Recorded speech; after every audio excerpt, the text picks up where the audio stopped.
Hello আমার family, কেমন আছো তোমরা সবাই? আশা করছি তোমরা সবাই খুব ভালো আছো, আমরাও খুব ভালো আছি। গুড মর্নিং জানিয়ে চলো আজকের ব্লগটা শুরু করা যাক। ব্লগটা দেখতে থাকো আর আমার সাথে থাকো। তো চলো ব্লগটা শুরু করা যাক। এখানে আমাদের চা হচ্ছে আর মামের জন্য হরলিক্স করে এখানে আমি রেখে দিয়েছি, এই যে। আর মামের পাপা এখন মুড়ি খাচ্ছে বসে বসে। আমি সকাল সকাল রান্না বাড়া করবো, মামকে দিতে যাবে আরাধ্যার পাপা আজকে। তো সকালে ভাতটা নামিয়ে নিয়েছি আমরা। দরজাটা বন্ধ কর, দরজাটা বন্ধ কর। হরলিক্স না, ওটা বনবিটা। ওই অল্প দিয়েছি আজকে, অর্ধেক দিয়েছি, হাফ দিয়েছি। ওটা খেয়ে টেস্ট করে দেখো, ওইভাবে খেতে ভালো লাগলে ওইভাবে দেবো, ঠিক আছে? যাও। আর মামা কত বড় হয়ে গেছে, একা একা সবকিছু করলো সকালে ঘুম থেকে উঠে। দরজাটা বন্ধ করে দাও। কোথায় তোর পকেট? ওটা তোর পকেট?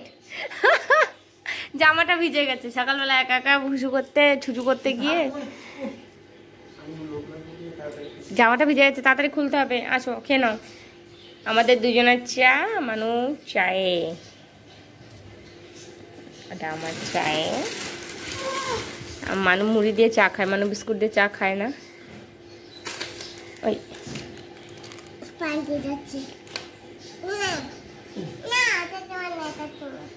ওই দেখো, ওই দেখো। কেন ওটা দিলে কি হবে? মানুষ এই আগের দিনের জামাগুলো নিয়ে এসেছিলাম, গেঞ্জি, সেই গেঞ্জিটা পরেছে আজকে। ভালোই লাগছে মানুষ গেঞ্জিটা তোমাকে পরে। একটু একটু সাইজ বড়, বাট ঠিক আছে গরমের সময় হালকা পালকা। আমের জন্য আজকে টিফিনে দেব এগ রোল। এগ রোল বলতে সেই গোলা রুটির আগের প্রসেসে রুটি আটা এরম করে মেখেছি, এবার ওই কড়াইতে দিয়ে তারপরে ডিমটার সাথে যেভাবে এগ রোলের প্রসেস সেইভাবে করে দেবো। তো এই প্লেটটা আগের দিনকে মামকে নবরাত্রিতে এই পাশের এক ফ্ল্যাটের এক আন্টি দিয়েছিল। আমি ভেবেছিলাম যে প্লেটটা মনে হয় অন্য বাড়ির থেকে দিয়েছে। আমি মামকে দিয়ে প্লেটটা পাঠিয়েছি, বলছি কি না আন্টি ওই প্লেটটা না বুনুকেই দিয়েছি, ওই বাড়ির যে মেয়েটা। তারপরে তাই আমি আবার হেসে পড়েছি। আমাদের মধ্যে তো নবরাত্রি তো আমরা খুব কমই দেখেছি, আমাদের ওখানটাই করে। আর এখানটায় নবরাত্রি এটা অনেক ঘরের মহিলারা করেছে সবাই। তারপরে গিয়ে বুঝতে পারলাম যে নবরাত্রি করলে বাচ্চাদের খাওয়া দাওয়া করাতে হয়, তারপরে কুমারী পুজো টাইপের এরকম হয়। তো মামকে ডাকতে এসেছিলো আরও 2 জায়গার থেকে। তো একটা দিদি এসেছিলো, তো তাকেই ছাড়তে যাবো বলে আর যেতে দেওয়া হয়নি। চলো তোমাদের সাথে আজকে ছোট্ট একটা মনের কথা শেয়ার করি। যখন আমার বিয়ে হয়েছিল তখন সংসার বিষয়ে এত নলেজ আমার ছিল না, কিন্তু যত সময় পার হয়েছে তত সংসারই আমাকে শিখিয়েছে যে কি করে নিজেকে শক্ত করতে হবে, কি করে নিজের লাইফে নিজেকে ঘুরে দাঁড়াতে হবে। এমন না যে বিয়ে করার পরে সংসার মানুষের জীবনে আসলে মানুষের জীবনই নষ্ট হয়ে যায়, এমন কিন্তু নয় একদমই। নিজেকে শক্ত করে যদি বেঁচে থাকতে পারো তবে সেটাই সংসার, সেই মানুষটাই ভালোভাবে সংসার করতে পারবে। আর আমাদের নিজেদের সংসারেই কিছু কিছু মানুষ আছে যারা সংসারটাকে আগলে মানুষজনকে ভালোবেসে বাঁচতে চায়। আর কিছু কিছু মানুষ এমন আছে যারা সবসময় চায় সংসারে একটা আগুন জ্বলুক। মানে এই মানুষগুলোই সবসময় আছে খারাপ লাইনগুলো আমাদের দেখিয়ে দেয়, আর আমরা সেই খারাপ পথেই চলতে শুরু করি। কিন্তু ভালো মানুষগুলোর কদর করতে কেউই জানে না। কি বন্ধুরা, ঠিক বললাম তো? কেমন? এটা শুনতে অপ্রিয় হলেও এটাই বাস্তব। আমরা প্রত্যেকেই আমাদের সংসারে এরকম গণ্ডগোল অশান্তি লেগেই থাকে, কিন্তু আমরা কি করি সেটাকে চেপে রাখি, নিজেরা চেষ্টা করি যাতে ভালোভাবে বাঁচতে পারি।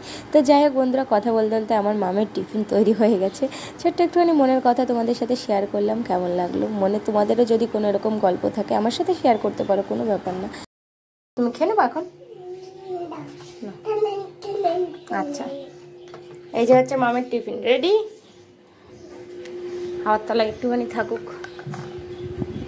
বলছে বাবা কত আদর হচ্ছে, কত আদর হচ্ছে। কেন এত ঘুষ দিচ্ছে কেন? হ্যাঁ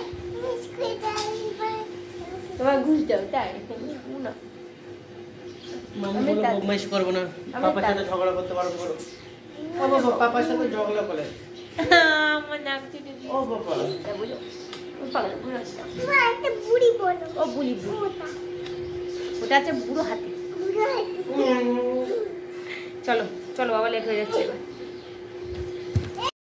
আমি আর আমার মানুষ সবসময় আগে যখন মাম হওয়ার আগে ভাবতাম শুয়ে শুয়ে রাত্রে যে আমাদের একটা ছোট্ট মেয়ে হবে, যার জন্য আমরা সব কিছু করবো, আর সে কত মিষ্টি মিষ্টি কথা বলবে, কত দুষ্টু দুষ্টু কাজ করবে। সেই কথাগুলো এখন ভাবি যে আমার মাম তো হয়েছে, বাট দেখতে দেখতে কত বড় হয়ে যাচ্ছে।